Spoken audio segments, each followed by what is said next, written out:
Hello all, നമ്മൾ കഴിഞ്ഞ ദിവസം നമ്മുടെ കാലിക്കറ്റ് സ്റ്റേഡിയത്തിനെ സംബന്ധിച്ചിട്ടൊരു വീഡിയോ ചെയ്തിട്ടുണ്ടായിരുന്നു. മറ്റേ മഡ് റൈസ് നടത്തി സ്റ്റേഡിയം ഒക്കെ നാശമായ ഒരു കേസ് നമ്മൾ സംസാരിച്ചിട്ടുണ്ടായിരുന്നു.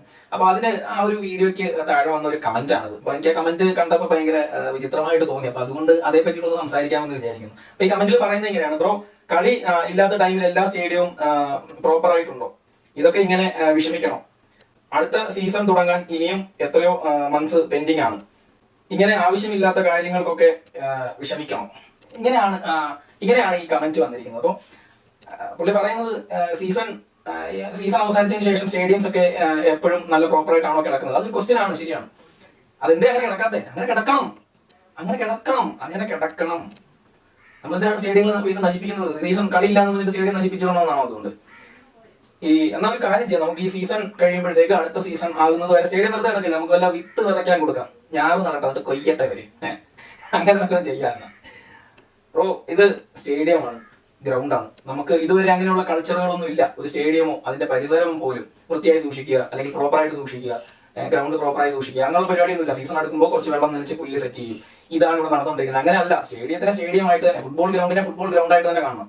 നമ്മൾ ഇപ്പം നമുക്ക് ഓർമ്മയുണ്ടല്ലോ, കഴിഞ്ഞ ഒരു സീസണിൽ നമ്മുടെ കൊച്ചി സ്റ്റേഡിയത്തിൽ കളി ISL നടന്നുകൊണ്ടിരുന്നപ്പോ തിരുവാതിര നടത്തി ഗ്രൗണ്ട് മുഴുവൻ നാശമാക്കിയ ഒരു കേസ് നമുക്കറിയാം. അപ്പോൾ ഇങ്ങനത്തെ ഉള്ള പല പരിപാടി ഈ നാട്ടിൽ നടക്കും. അപ്പൊ അതിനൊന്നും നമ്മൾ സപ്പോർട്ട് ചെയ്യരുത്. അന്ന് തന്നെ നമ്മൾ അത്യാവശ്യം പ്രതിഷേധവും കാര്യങ്ങളൊക്കെ ചെയ്തതാണ്. പക്ഷെ എന്നിട്ട് ഇപ്പോൾ കോഴിക്കോട് സ്റ്റേഡിയത്തിന്റെ മണ്ടയ്ക്ക് ബൈക്ക് പറപ്പിക്കുന്നു. ഇപ്പൊ ഞാൻ ചോദിക്കട്ടെ, ഇപ്പൊ ഐ ലീഗ് നടക്കുന്നുണ്ടായിരുന്നെങ്കിലോ അവസ്ഥ എന്താകുമായിരുന്നു? ഗോകുലം FC അവിടെയാണ് കളിക്കുന്നത്, അവരുടെ ഹോം ഗ്രൗണ്ടാണ്. ഐ ലീഗ് നടക്കുന്നുണ്ടായിരുന്നെങ്കിൽ ഇവർ ഈ മഡ് റൈസ് അവിടെ വെച്ച് നടത്തിയേനെ? പറയാൻ പറ്റൂല, ഇവർ അവിടെ തന്നെ വെച്ച് നടത്തിയേനെ.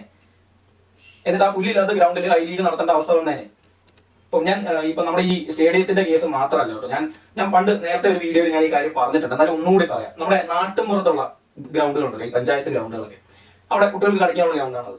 പക്ഷെ അവിടെ എത്രയോ ഇതേപോലത്തെ പ്രോഗ്രാംസ് നടക്കുന്നുണ്ടെന്ന് അറിയാം. അപ്പൊ ഞാൻ ഇത് നേരത്തെ ഒരു വീഡിയോയിൽ പറഞ്ഞാണ്, എന്നാലും ഒന്നുകൂടി പറയാം. ഞാൻ ഈ കായംകുളം പോകുന്ന വഴിക്കാണ് കച്ചാനം ജംഗ്ഷനിൽ ഒരു ഗ്രൗണ്ട് ഉണ്ട്. ആ ഗ്രൗണ്ടിൽ ഞാൻ സ്ഥിരമായി രാവിലെ പോകുമ്പോൾ രാവിലെ 6 മണിക്ക് കുട്ടികൾ അവിടെ വന്ന് ഒരു ഫുട്ബോൾ ക്യാമ്പ് സ്റ്റാർട്ട് ചെയ്തിട്ടുണ്ടായിരുന്നു. രാവിലെ 6 മണിക്ക് കൊച്ചുകുട്ടികളാണ്, ഒരു ഗ്രാസ് റൂട്ട് ലെവലാണ്. കൊച്ചുകുട്ടികൾ വരുന്നു, അവരൊന്നും അവിടെ പ്രാക്ടീസും കാര്യങ്ങളൊക്കെ നിരന്തരമായിട്ട് പോയിക്കൊണ്ട് ഞാൻ ഒരു 2 മാസത്തേക്ക് ഇതിങ്ങനെ ഞാൻ എന്നും രാവിലെ കാണാറുണ്ടായിരുന്നു. പെട്ടെന്ന് ഒരു ദിവസം അവിടെ കുറെ തൂണൊക്കെ വീഴുന്നു, വലിയൊരു പന്തൽ വീഴുന്നു. മറ്റേ ഞാൻ അന്ന് പറഞ്ഞ പോലെ തന്നെ വീഗാലാൻഡിനെ വരുന്ന കുറെ റൈഡൊക്കെ വരുന്നു, എന്തോ ഭരണിക്കാവ് ഫെസ്റ്റ്, അങ്ങനെ ഒരു സാധനം അങ്ങോട്ട് കൊണ്ടുവരുന്നു. എന്നിട്ട് ഇതെന്തോ 10 ദിവസമോ ഒരാഴ്ച കണ്ട് ഉണ്ടായിരുന്നു. പക്ഷെ ഇത് കഴിഞ്ഞിട്ട് അപ്പൊ അത്രയും ദിവസം ഈ കുട്ടികളുടെ പ്രാക്ടീസും പരിപാടിയൊക്കെ മുടങ്ങിയാണ്. അപ്പൊ ഇത് കഴിഞ്ഞിട്ട് ഇവർ ഈ പന്തൽ അങ്ങ് അഴിച്ചുകൊണ്ട് പോകും. അതില്ല, അത് അവിടെ ഇട്ടേക്കുക. ഇനി ഈ പന്തൽ കളിക്കാൻ അടുത്ത മണി വരുമ്പോഴേ അവർ ഇവിടെ നിന്ന് അഴിച്ച് അടുത്ത സ്ഥലത്തോട്ട് കൊണ്ടുപോകത്തുള്ളൂ. അപ്പൊ ഏകദേശം എനിക്ക് തോന്നുന്നു പിന്നെ അത് അവിടെ കിടന്നു 3-4 ആഴ്ച, പിന്നെ ആ പന്തല് സാധനങ്ങളൊക്കെ അവിടെ കിടക്കുക. അപ്പൊ ഈ കുട്ടികളുടെ പ്രാക്ടീസ് മുടങ്ങാണ്. ഭയങ്കര ആഗ്രഹത്തോടെ അല്ലെങ്കിൽ പുതിയൊരു പരിപാടി പിടിച്ച് വന്നതാണ് പിള്ളേര്. അവരുടെ പ്രാക്ടീസ് അവിടെ മുടങ്ങി. പിന്നെ ഇത് എപ്പോഴോ വന്ന് ഇവരെ ഇതെല്ലാം അഴിച്ചുകൊണ്ട് പോയി കഴിഞ്ഞപ്പോഴത്തേക്ക് വലിയ തൂണൊക്കെ ഇട്ട കുഴി സഹിതം അവിടെ കിടക്കുക. ഇനിയിപ്പോ ആ കുഴി നിരത്തി അവിടെ ഒക്കെ വൃത്തിയാക്കി, അത് ഫുട്ബോൾ കളിക്കുന്ന സ്ഥലമാണ്, ഫുട്ബോൾ കളിക്കുന്ന ഗ്രൗണ്ടാണ് അത്. അപ്പോ ഇങ്ങനെ പോലും ഇവിടെ നടക്കുന്നുണ്ട്. അപ്പൊ കളിക്കാനുള്ള സ്ഥലം അത് കളിക്കാനുള്ളത് മാത്രമാണ്. അതിനെ മറ്റു കാര്യങ്ങൾക്ക് ഉപയോഗിക്കരുത് എന്ന് തന്നെയാണ് എന്റെ അഭിപ്രായം. ഇനിയിപ്പോ അവര് ആ മഡ് റൈസ് നടത്തിയവര് വന്ന് അവിടെ സ്റ്റേഡിയം റെഡിയാക്കി തന്നല്ലേ, പുതിയ സ്റ്റേഡിയം പണിത് തന്നാൽ പോലും എന്റെ അഭിപ്രായം ഇതാണ്: ഫുട്ബോൾ ഗ്രൗണ്ട് ഫുട്ബോളിനുള്ളതാണ്. അതിനകത്തിൽ വേറെ ഒരു കാര്യം ചെയ്യുന്നതിനോട് എനിക്ക് യാതൊരു യോജിപ്പും ഇല്ല. ഫുട്ബോൾ ഗ്രൗണ്ടിനെ അങ്ങനെ തന്നെ പരിപാലിക്കണം. സീസൺ ഇല്ലെങ്കിൽ പോലും അതിനെ വേണ്ട രീതിക്ക് നോക്കണം.